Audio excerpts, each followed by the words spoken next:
청소년들도 일상으로 한 발짝 가까워질 것 같습니다. 지난 월요일 정부가 발표한 백신 접종 계획에 12세부터 17세 소아청소년도 포함됐기 때문입니다. 더하여 임신부 접종 계획도 발표됐습니다. 박민 기자입니다. 정부는 지난 월요일 4분기 백신 접종 계획을 발표했습니다. 12세부터 17세 소아청소년에 대한 접종 계획이 포함됐습니다. 중증 사망 위험은 높지 않지만 감염 시에 드물게 합병증이 발생할 수 있고 등교 제한, 격리 조치 등으로 인한 교육 기회의 감소, 심리적 위축 등 정신건강과 사회적 측면에서 심각한 영향을 받고 있습니다. 16세에서 17세 청소년은 다음 달 5일부터 4주간 예약, 18일부터 접종이 시작됩니다. 12세부터 15세까지는 다음 달 19일부터 예약이 시작되고 접종은 오늘 11월부터 시작됩니다.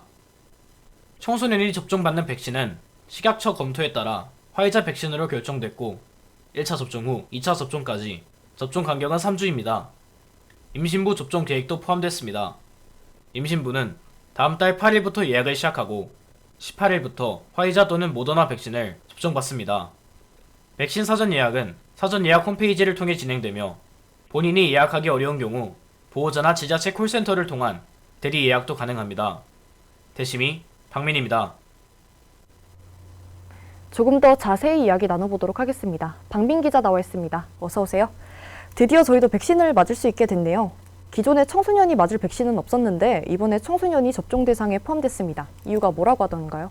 지금까지 학생들은 코로나19로 인해 자가격리를 하며 학습권을 침해받았고 심리적 위축 등 심각하고 다양한 부정적 영향이 있었기 때문에 이를 해결하고 학교와 사회에서 코로나의 유행을 감소시키기 위해 이번에 청소년이 접종 대상에 포함됐다고 방역당국은 밝혔습니다.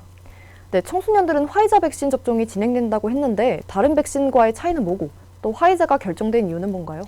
식약처로부터 청소년이 접종받기에 허가받은 백신이 화이자 백신밖에 없어 화이자로 결정되었습니다. 네, 성인들의 백신 부작용과 후유증을 봤을 때 솔직히 걱정이 되기도 합니다. 안심하고 접종해도 되는 건가요? 식약처에서 허가를 통해 안전성과 유효성이 확인되었고 세계보건기구를 비롯해 미국, 일본 등 주요 국가에서 접종 후 효과와 안정성이 확인되고 있다는 게 방역당국 설명입니다. 네, 만약 접종 후에 통증이 있을 시에 학교한 학생들은 어떻게 대처해야 하나요? 학교를 쉴 수 있나요? 네, 접종일로부터 접종 후 2일까지는 학교를 가지 않아도 출석으로 인정되고 접종 후 3일째부터는 진단서를 첨부하면 질병 결석으로 처리됩니다. 네, 이제 12세부터 모두 백신 접종이 완료가 될 텐데 더 어린 영유아 백신 접종은 아직 발표난 게 없습니까? 우리나라에서 영유아가 접종받을 수 있게 허가받은 백신은 아직 없습니다. 따라서 아직은 영유아 백신 접종 계획은 발표된 게 없습니다. 네, 박민 기자와 이야기 나눠봤습니다. 감사합니다.